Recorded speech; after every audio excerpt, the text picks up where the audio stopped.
Hi, everybody. Thanks for joining Hi. us. Hello. Thanks for joining us today. My name is Kate McMahon, and I'm really excited to introduce you to our guests. First, I would like to introduce Cindy Harrington.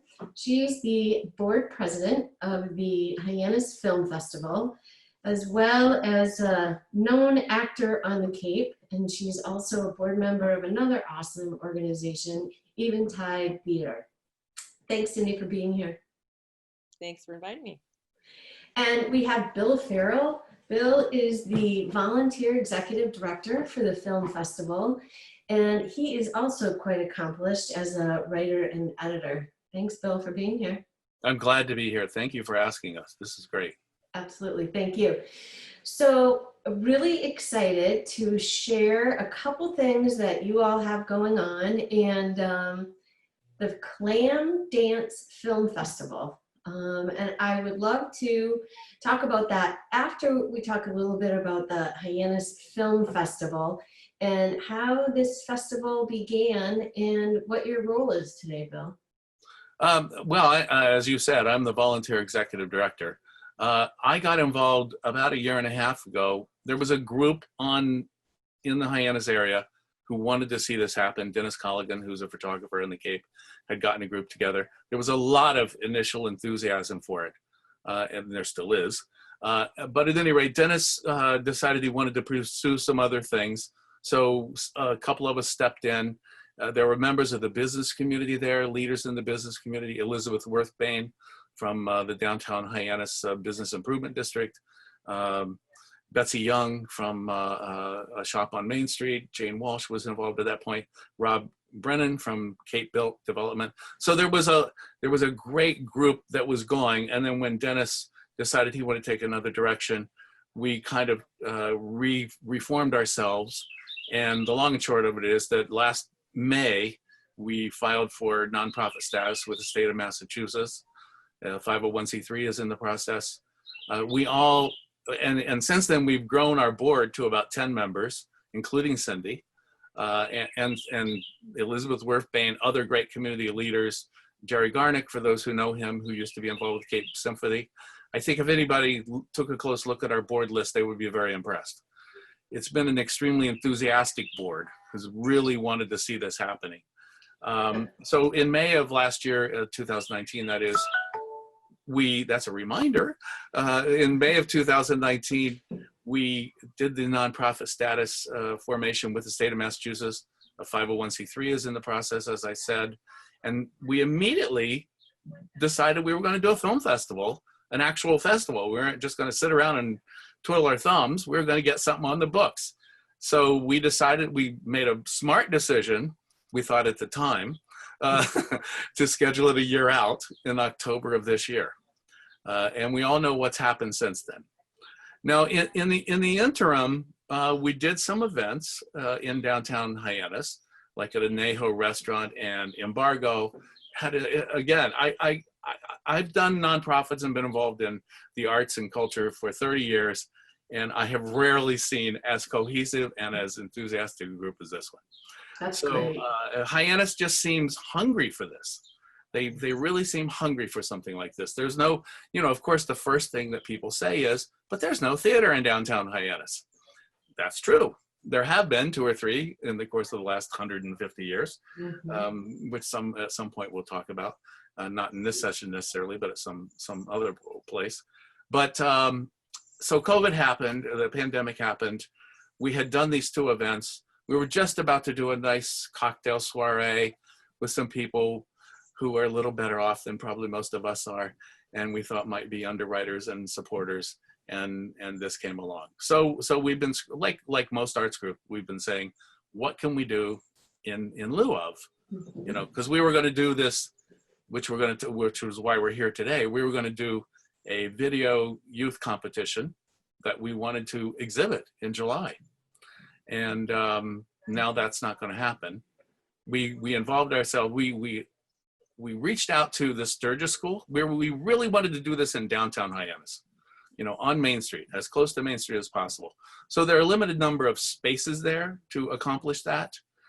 We looked at the Federated Church, which is a lovely, lovely space, and I hope someday we'll be able to go there. But 529 Main, which is the Sturgis School, was a big empty room. So it had all the possibilities. And Cindy knows because she sat in on sessions there where we reached out to film and sound people and had some consulting done and all that. And we were all prepared to go. And I hope that we'll get back there someday because the Sturgis School was both welcoming and very enthusiastic about it. And it's all those young folks, you know, Right. those high school kids. An amazing location too, right? Smack Yeah, dab right in on the Main middle. Street. What more could you ask for? And there, you know, there's a theater in, it's a multi-performance space in Woods Hole that I'm not going to come up with the name of, you might know, that is very similar in size and is kind of a big box. You know, if you do theater and you do arts, there's a lot of advantage to being in a big box. So that was the appeal of that space. It would have been a costly proposition to do it, but at any rate, that was where we were going to do this youth video competition, which I can't remember. I think Cindy came up with the notion, you know, film festivals like to do these funny sorts of names like Sundance, which is actually something institutional sounding behind the name. So I think it was Cindy who came up with CLAMDANCE, and it's a brilliant idea. So maybe Cindy can tell you about how that started and where we hope that will go. That sounds great. Cindy, can you share that with us? Yeah, so actually I have to give my son the credit for that because my son's a filmmaker and a comedy writer, and his girlfriend is an animator and a filmmaker. And I was telling them that we were thinking about doing a student shorts, and I said, we have to come up with a snappy name. And they came up with that name, and I said, that's great. And actually, a Rhode Island film festival had that name a long time ago, and they never came to fruition. So we grabbed the name, bought the website and all that stuff. And so now we're at CLAMDANCE. And it's a student film festival, Cape-wide student film festival. And we just opened it up to Cape and the Islands. And the reason why we started it mostly is because, you know, the film and motion picture business, people feel like, how could I ever get into that? How could I do that? And we wanted to allow students to feel like that there are possibilities that you could work in the film industry, and all the tools that you need to make a film are at your disposal right now. Right here is the most handy one. Exactly. And so that's what we were thinking. And then this pandemic hit before we really launched. And then we said, you know, this is a great idea for young people to be able to express themselves and to let us know how they're thinking, and to be creative and just try something new. And also there are those filmmaker kids who are here already making films that want to have a platform for their art, and we wanted to give them an opportunity to present whatever they have been working on. And so we're excited, and we hope that we get a good response. We've got 2 categories, one for under 18 and then over 18. And if anyone wants to participate, they can go to filmfreeway.com. And that's a place where you can find the information about how to enter. And also you can submit your films there, and it'll give you the parameters of what's expected. You can also go to our website, hyannisfilmfestival.com, and that link will be there as well. Yeah, And it can be a little difficult to get on at the Film Freeway website. I discovered this week. So we'll have the direct link on hyannisfilmfestival.com sometime this week. there.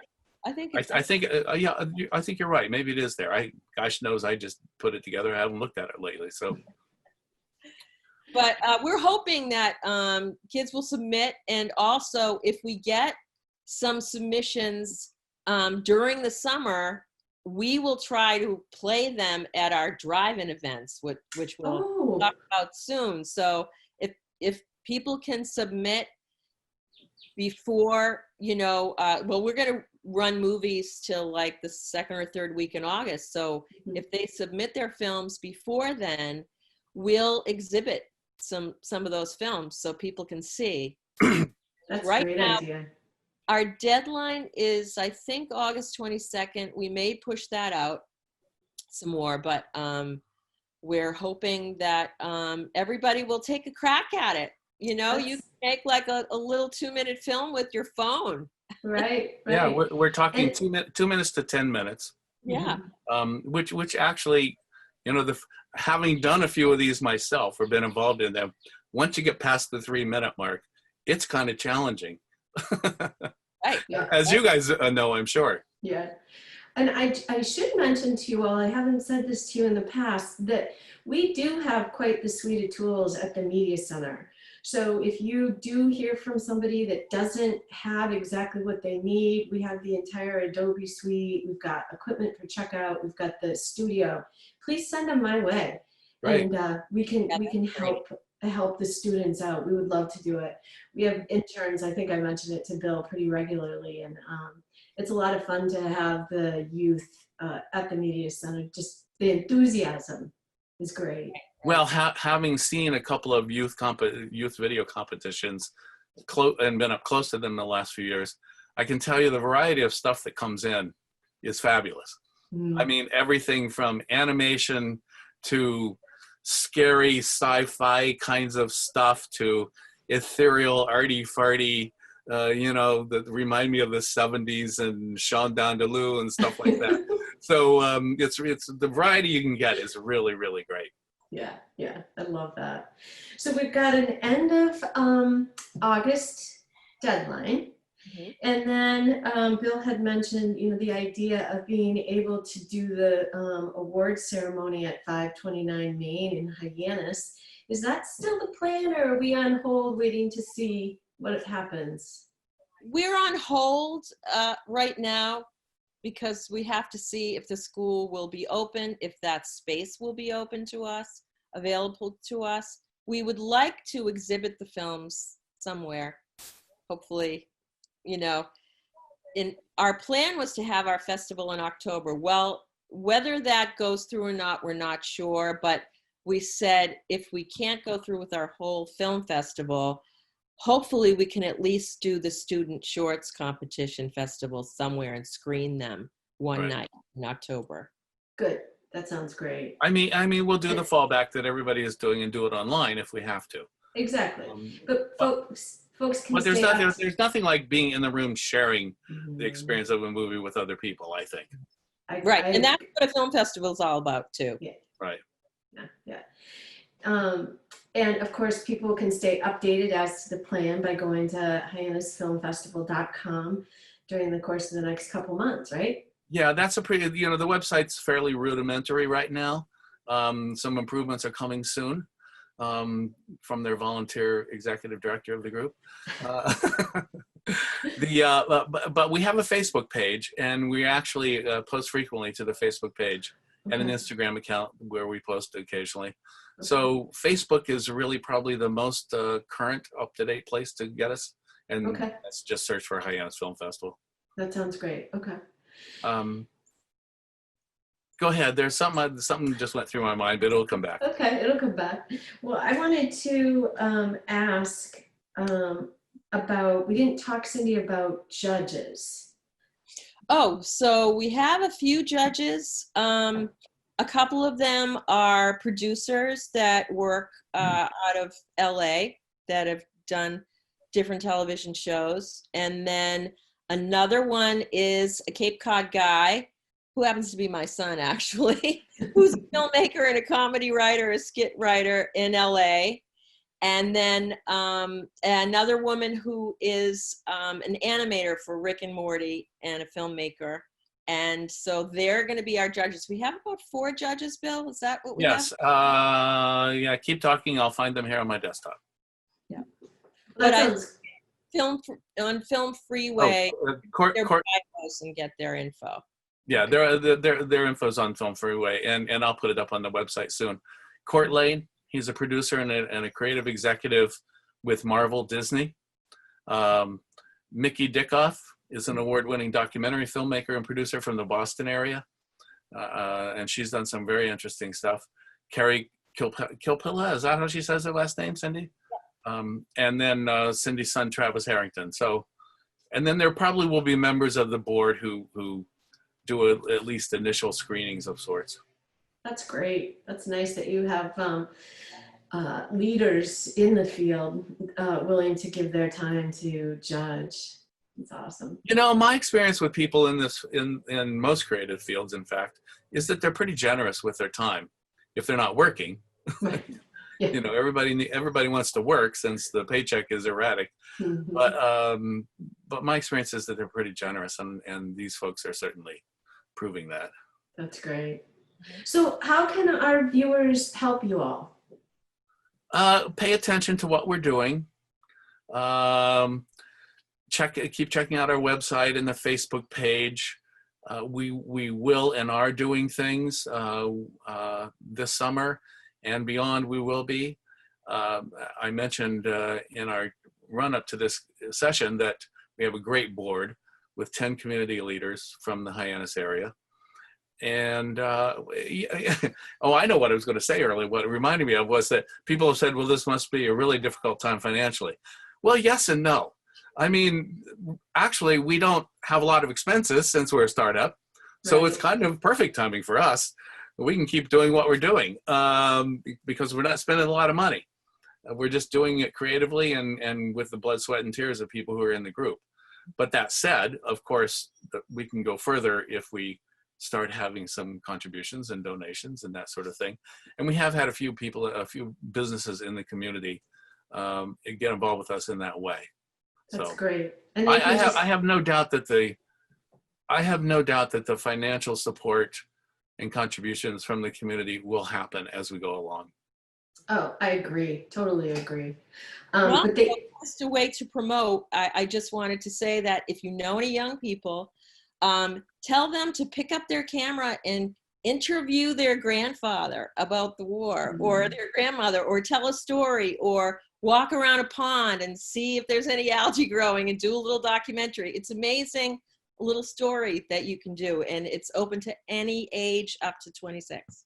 That's great. And in fact, that's why that's one of the missions of this film festival, was to focus on Hyannis and what happens here in terms of its people and its environment. So now is a perfect time when some challenging things are happening for people. This will be a great time to capture how people are meeting those challenges. I mean, you go down Main Street right now, and it's both familiar and unfamiliar at the same time. Yes. So it seems to me there's some great images there that could be captured that people 50 years from now are really going to want to see. Right. I agree. Absolutely. I agree. And then they can also go to the website and reach you all to see about Hyannisfilmfestival.com. Yep. To find out about volunteer opportunities, easy ways for them to donate to this awesome cause, right? Right. And I'm also happy to take phone calls, 508-228-8535. Well, that's great. Awesome. Well, I'm really looking forward to working with you all, see how we can additionally support the Hyannis Film Festival at the Media Center too. Great. Great. Thank you, Kate. That's great. I'm excited to learn more about what you guys do. Great. Great. Well, thank you so much, you two. I really appreciate your time. All right. And don't forget, we have a drive-in series coming up that, Yes. people will check out on our website and our Facebook. And starting next week, right? July 3rd, Coco. Yeah, that'll be so fun. That'll be so fun. Yeah. Well, thank you again, guys. All right. Thank Take you. care. Bye. Thank you. Bye. Okay.